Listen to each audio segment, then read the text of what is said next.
Clube do Livro de volta por aqui na Unicinos FM 103.3, também na TV Unicinos. O assunto de hoje é José Saramago, As Intermitências da Morte. E Camila, aqui agora a gente traz o professor aqui da Unicinos para conversar conosco. Isso mesmo, a professora Isabel Arendt fala um pouco dessa obra para a gente.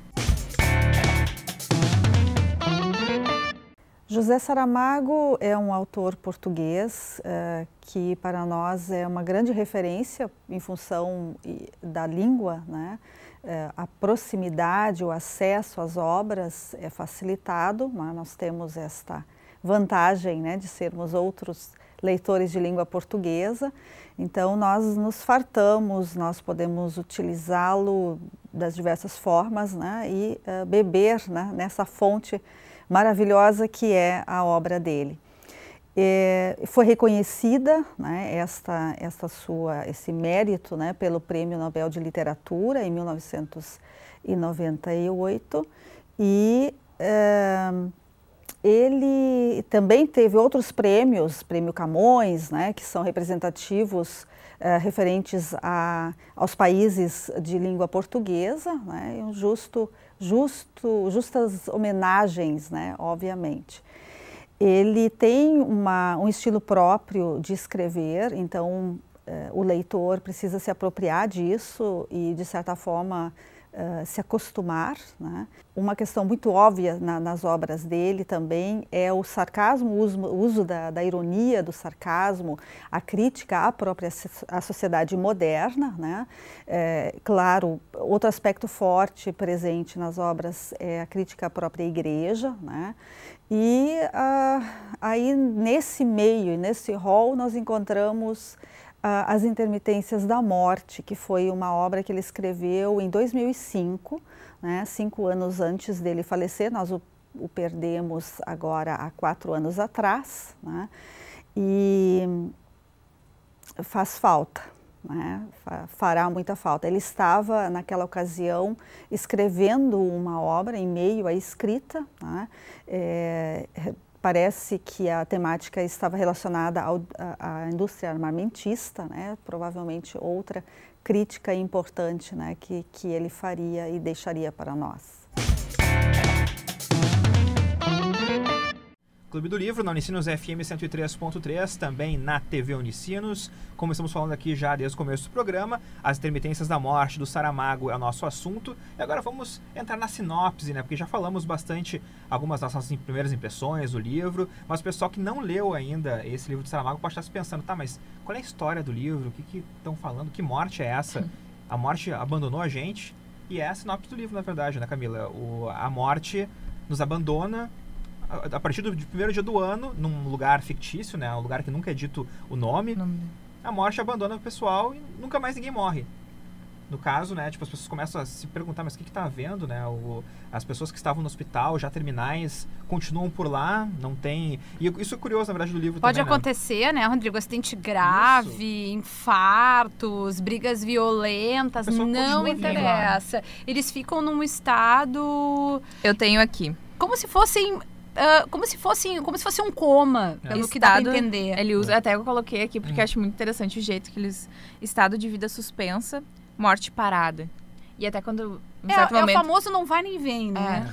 E até quando a máfia, enfim, que eu vou falar depois, ameaça, eles falam que vão colocar os vigilantes em coma. Porque eles não têm como matar, então vão deixar em coma. Sim, é curioso porque talvez seja um dos grandes... As grandes vontades da pessoa é não morrer, né? Muita gente, tipo, não quero morrer. Ou não perder alguém que gosta, não perder alguém que gosta. Mas nesse caso, né, quando a morte nos deixa, ela não nos deixa saudáveis necessariamente, né? Se tu tá pra morrer, tu vai estar pra quase morrer do tempo que a morte deixar que tu não seja levado. Então, as pessoas acabam não morrendo, mas não é uma coisa necessariamente boa. Até porque, né, como a gente falou antes, as funerárias vão à falência, porque vai enterrar quem, né? Começa a enterrar canário, cachorro, gato. Achei fantástico também essa parte. Né? Muito bom. Que o governo ele é obrigado, então, a botar uma lei, não, que as pessoas têm que começar a enterrar, então, cachorro, gato e canário, peixe dourado, tartaruga, não sei. E os funerários começam a dizer, pois é, né, a gente agora tem que enterrar isso. E é terrível, né, porque é uma coisa meio vergonhosa ter que enterrar, então, né, esses bichinhos. Mas, enfim, também os hospitais, né, ficam, obviamente, lotados, porque as pessoas que estavam para morrer não morrem, então não liberam os leitos para outras pessoas entrarem, então fica um caos, o mundo todo. Os asilos também, né? Isso é bem falado, né? Essa questão dos mais velhos mesmo, né? Então, realmente abarrotam os hospitais e abarrotam os asilos, né? Os asilos quase virando um cemitério de vivos, Exatamente. né? Porque as pessoas têm que ficar lá porque não tem para onde ir. E o governo, obviamente, tenta ajudar, né, as pessoas nesse momento conturbado. O governo mesmo não sabe direito o que fazer, né? Porque, afinal de contas, é uma coisa que acaba caindo como uma bomba. E então surge um movimento, né, chamado máfia, com PH, para não ficar igual, né, a máfia com F, né, a máfia ruim, como eles chamam, né? Porque o que está acontecendo? Naquele país ninguém morre, mas os países limítrofes, as pessoas continuam morrendo. Só aquela morte ali que deu uma pausa. Então o que é? Eles querem mandar as pessoas pro outro lado da fronteira para que elas morram e sejam enterradas naquele lugar. E acaba acontecendo um problema, claro, com os países do lado, né? Que ninguém quer que fiquem desovando mortes no país. Claro. Então o outro plano seria, então, ok, a gente bota as pessoas pro outro lado da fronteira, a pessoa morre, traz de volta pro país e enterra aqui. O que teria também, né, acabaria o problema das funerárias também, né? Que poderiam enterrar, os coveiros poderiam voltar a trabalhar. E acabaria o problema do governo também, porque eles acabam usando, de certa forma, também a máfia para fazer o que eles chamam de fazer o trabalho sujo, que o governo diz, né? Que a máfia faz o trabalho sujo para o governo, digamos assim. Eles fazem, então, vistas grossas, fazem combinações com a máfia e deixam a máfia trabalhar e, enfim, acabar também obrigando as pessoas que têm, enfim, pessoas doentes, pessoas assim que estão nesse estado quase morto, que os familiares deixem eles, então, fazer esse trabalho sujo de levar. Então, eles chegam nas casas, né? Eu acho isso muito... Sim, eu acho isso ostensivo, né? Porque eles batem na porta da casa, olha, a gente sabe que tem alguém aí, um parente teu, que tá nesse estado, que não vai nem vem. Nós somos a máfia, então tu vai ter que pagar pra gente, né? E pagar bem, né? E pagar bem. E é mais curioso também porque o governo, como ele botou também, né, vigias nas fronteiras para que as pessoas não fizessem isso, eles têm que fazer vista grossa depois de ter feito isso. Sabe, é um paradoxo, na verdade, porque o governo coloca vigias, mas os vigias não servem para nada. Eles só servem apenas ali para dar uma impressão de que não pode fazer para que a máfia possa trabalhar e ganhar o seu dinheiro. Até que lá pelas tantas, né, a história vai continuando, as coisas acontecem e a morte nos abandona durante 7 meses. A sociedade dá uma revirada legal nesse país, né? Até então que o chefe da televisão chega no seu escritório e observa uma carta violeta ou roxa, dependendo de qual for. Eu não vejo com muitas cores, então. Mas não lembro qual que é, roxa ou violeta que ele escreve? Violeta.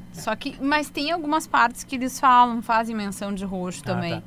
E aquela carta está ali dentro do escritório, ninguém colocou ela ali, ninguém sabe de onde vem, e o diretor do TV lê a carta e fica apavorado. E pede, na hora, uma audiência com o primeiro-ministro, porque a gente está falando de um país que é monarquista. Então, existe um rei e existe o primeiro-ministro. E o primeiro-ministro, relutante, acaba aceitando e tal, para conversar com esse chefe de TV, e acaba lendo a carta, e a carta é da morte, dizendo que, a partir da meia-noite daquele dia, as pessoas voltarão a morrer. Só que não é apenas voltar a morrer. Todo mundo que, durante aqueles 7 meses que estava para morrer, vai morrer.